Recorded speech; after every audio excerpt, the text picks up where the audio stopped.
ito ay rated SPG. Striktong patnubay at gabay ng magulang ang kailangan. Maaaring may masiselang tema, lengguwahe, karahasan, sexual, horror o droga na hindi angkop sa mga bata.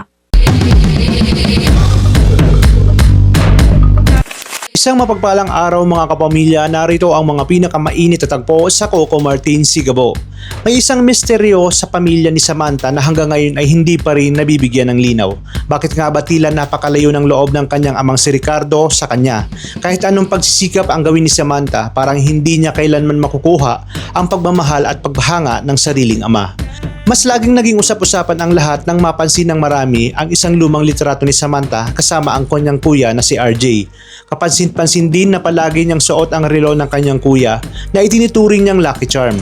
Ngunit ang malaking tanong, nasaan nga ba si RJ at bakit hindi na niya kailanman nabanggit ang kasalukuyang kwento? Isa ito sa mga detalyeng nagbigay daan sa iba't ibang teorya ng mga manonood. Marami ang naniniwalang posibleng wala na si RJ at may trahedyang naganap sa nakaraan ng kanilang pamilya. Pagbabatayan ang malamig na pakikitungo ni Ricardo kay Samantha, posible kayang siya ang sinisisi nito sa pagkawala ng kanyang paboritong anak. Kung totoo ang teoryang ito ay mas mauunawaan natin kung bakit pilit na pilit si Samantha na patunayan ang kanyang sarili. Marahil kaya siya naging pulis dahil hindi lamang dahil sa pangarap niya, kundi dahil sa umaasa siyang balang araw ay maibabalik niya ang respeto at pagmamahal ng kanyang ama.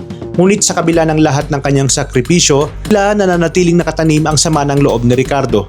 Isa pang palaisipan ang tunay na sinapit ni RJ, isa rin ba siyang pulis na nasawi habang nasa tungkulin o nasangkot ba siya sa isang madugong insidente kung saan si Samantha ang inligtas niya kapalit ng sariling buhay. Kung ganoon ang nangyari, hindi nakakapagtakang hanggang ngayon ay may hindi pa rin matanggap si Ricardo na ang pagkawala ng kanyang nag-iisang anak na lalaki. Habang wala pang opisyal na revelasyon, ang seryeng ito ay mananatiling haka-haka lamang ang mga lahat ng ito. Kung sakaling magkatotoo ang teoryang ito, isa ito sa pinakamabigat na emosyon na eksena sa kwento ni Samantha at ng kanyang pamilya. Sa inyong palagay, ano nga ba kaya ang nangyari kay RJ?